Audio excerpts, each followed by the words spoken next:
Human Rights Watch has accused Saudi Arabian border guards of killing hundreds of Ethiopians since March 2022.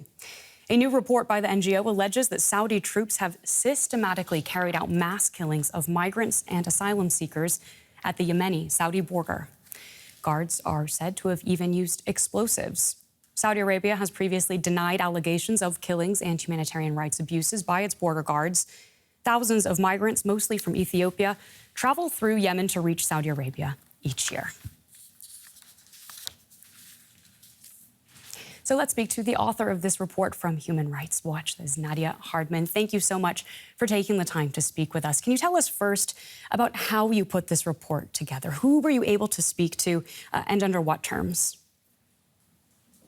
Thanks so much for having me on your program.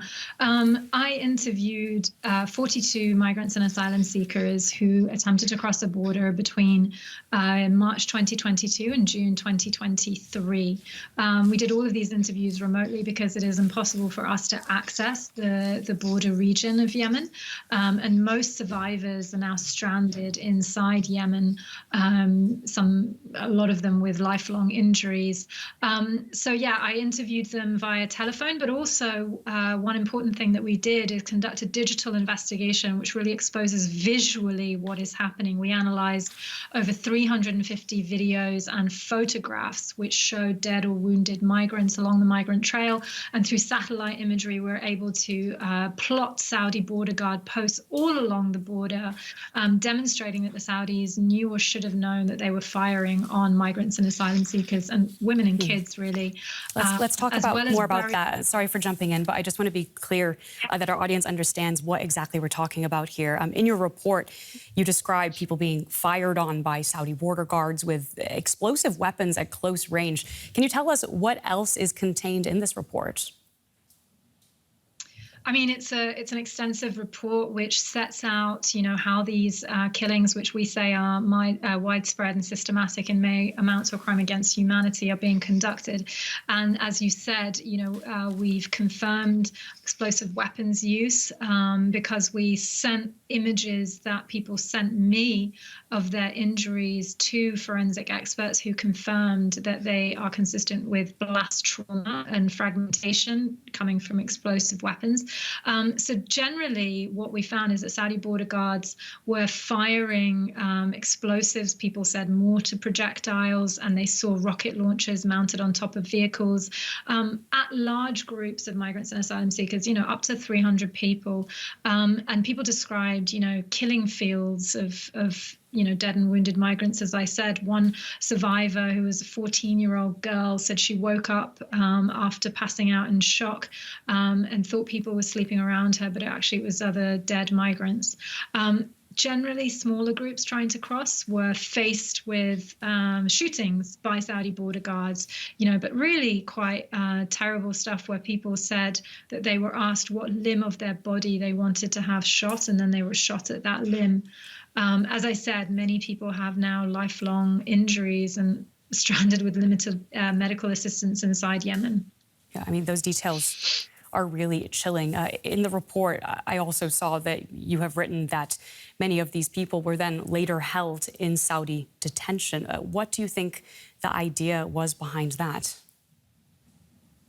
I mean, it's difficult really to put ourselves in the minds of the perpetrator here, the Saudi border guards, and the authority under which they're acting. It's really a question for the authorities. But what we just see is really, these terrible abuses. I mean, we've been documenting mass detentions for years inside Saudi Arabia, but this temporary use of detention facilities, after surviving explosive weapons attack is, potentially a new occurrence, but definitely the mass killings are something which is, to our knowledge, a deliberate escalation. Although the UN did note these violations, last year and sent a letter through its special procedures to the Saudi authorities and the Houthis who are implicated by facilitating people's access to the border in Yemen.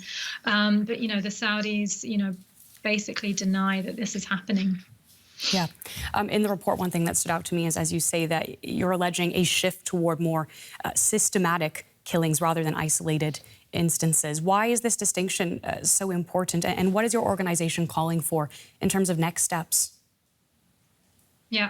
I mean, it's important because we say it may amount to a crime against humanity, and, that really raises it to a level of international crime. And the fact that it's a pattern that we've, observed, it's not just occasional or infrequent. It's really so, many people I spoke to described, basically the same pattern of events being fired on by explosive weapons or shot at. We're calling immediately for the Saudi authorities to call on their border guard to not target migrants and asylum seekers. And that's the first and foremost call and recommendation, and on the international community to put as much pressure as possible. I mean, Saudi Arabia does such a good job of deflecting attention, of its human rights record, but we hope that won't happen in the case of these horrendous crimes. And lastly, I'd say that we're calling on the UN to establish a UN-backed investigation to see if these killings do actually amount to a crime against humanity. Is there a deliberate policy? There seems to be a de facto one in place to target migrants and asylum seekers, Ethiopians, at its border with Yemen.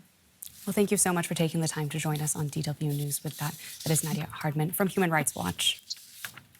Thanks a lot. Bye.